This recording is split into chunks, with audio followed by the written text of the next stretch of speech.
Today, guys, I am going to make a fantastic veggie burger using eggplant, pear, red onions, blue cheese, and walnut. It's a great combination.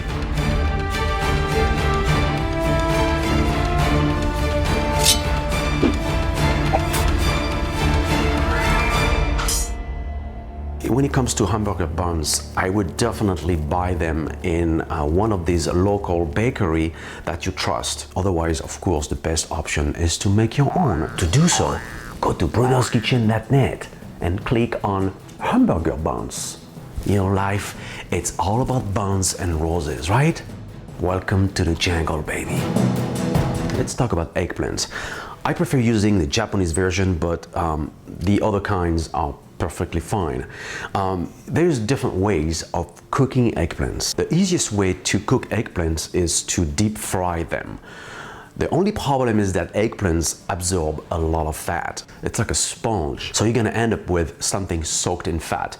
And eggplants are known to be healthy. They might not be that healthy anymore. I like to cook them this way. I'm going to pre-cook them in a microwave first, and then I'm going to give them a good sear. First, chop eggplant stem off, divide in two and cut each half lengthwise, and season the flesh with olive oil, salt and pepper.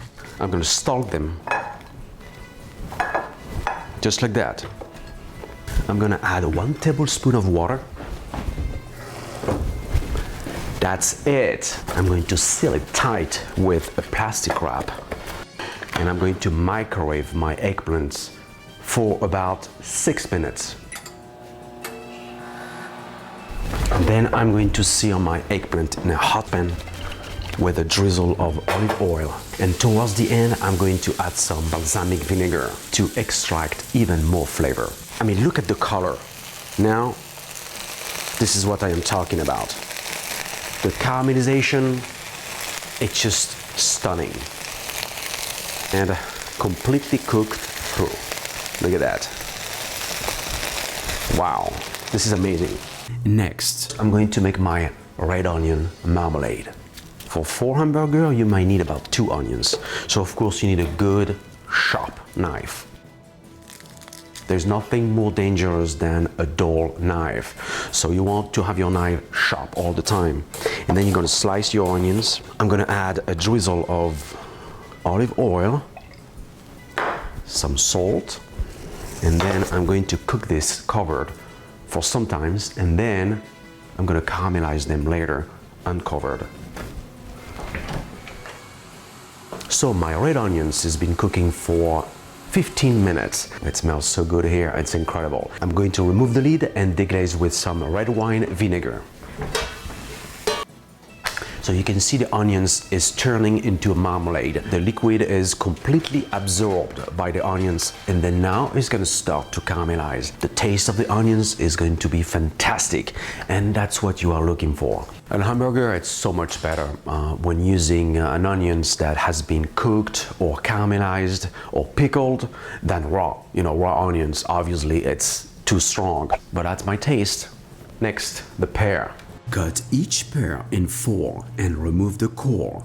In a hot pan, drizzle some olive oil and give a good sear. Then throw in a couple of chunks of butter and continue to cook for 3 minutes. Drain and set aside. Keep in mind that you do not want to cook the pear through. Just a good sear, but still firm. Next, the sour cream spread. Mix sour cream or crème fraîche with Dijon mustard and season with salt, pepper, and lemon juice. Next, crush some nuts, whatever you like, walnuts, pecans, or hazelnuts.